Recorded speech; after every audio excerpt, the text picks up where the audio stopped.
You're here to witness and celebrate the marriage of Sarah and Zubair.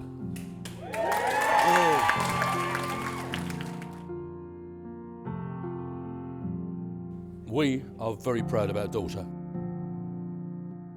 Zubair, you have our admiration in your courage in taking on the Sarah challenge. And we welcome you into the Lambourne family. I'll be there, my darling, through thick and through thin, when your mind's in a mess and your head's in a spin. My darling, my sweetheart, my dear, when you break a rule, when you act the fool, When you've got the flu, when you're in a stew, when you're last in the queue, don't feel blue. because I'm telling you, I'll be there.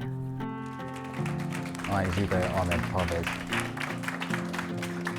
I, Sarah Victoria Lambourne, take thee, Sarah Victoria Lambourne, take thee, Zubair Ahmed Parvez, to be my wedded husband. I give you this ring as a sign of our marriage and a symbol of my love.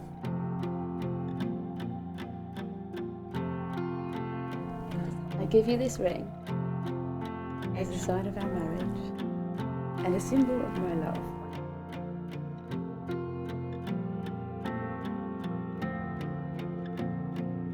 Never take it off. It is my great pleasure to announce that you are now married. Congratulations.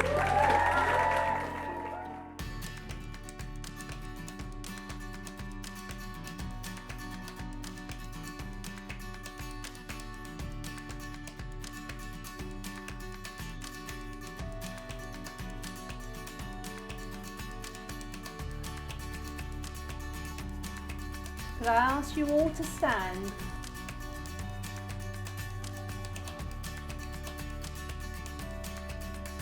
We hope you get as much joy as fun as we have in sharing our life with Sarah Lambourne. I say Sarah Lambourne, but of course that is no longer the case, as we know. So I think this is the opportunity. Can I ask you all please to stand up and take this opportunity for a toast, the first toast of the evening, dare I say it, to Sarah and Zubair, Mr. and Mrs. Parvez.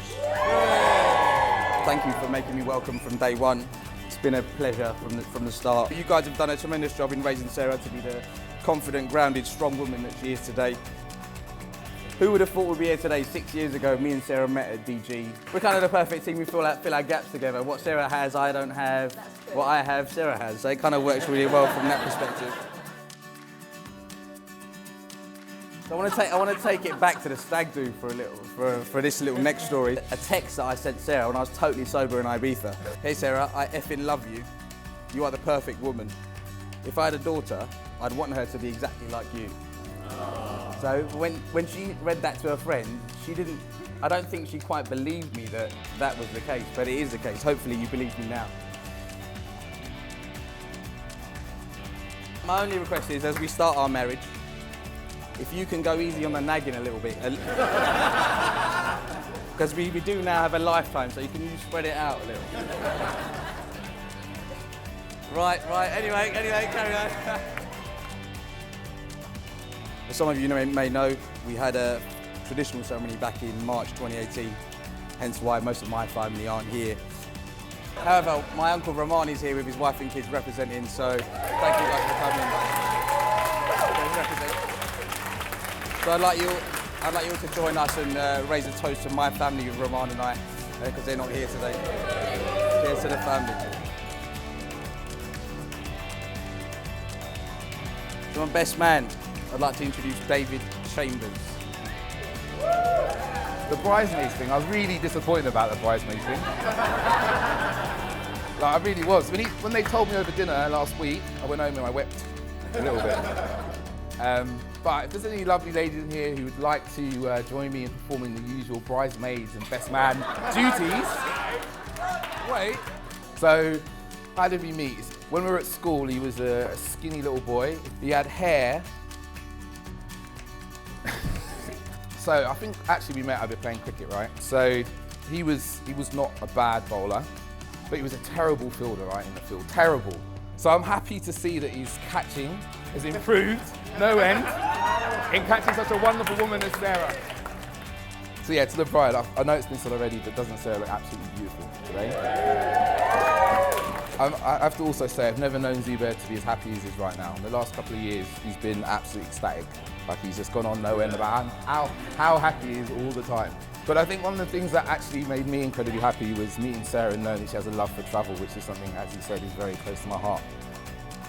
And this is the point I'm meant to be a bit of advice about marriage, but since it's not something I've quite had the lucky opportunity to experience yet, there's not much I can really say, other than a few points, because I like to talk.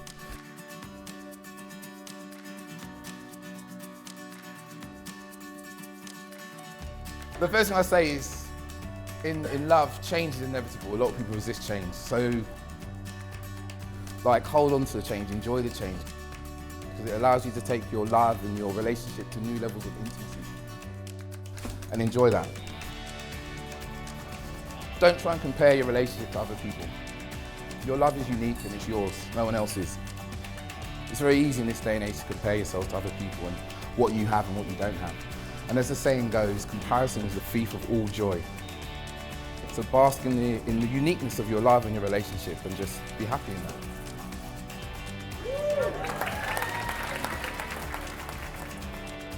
Be upstanding with your glasses.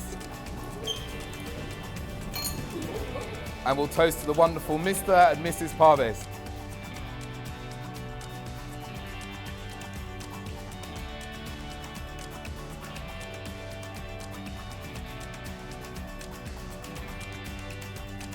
Do you take Sarah to be your wife? Do you promise to love and care for her always? I do. Do you take Zubair to be your husband? Do you promise to love and care for him always? I do.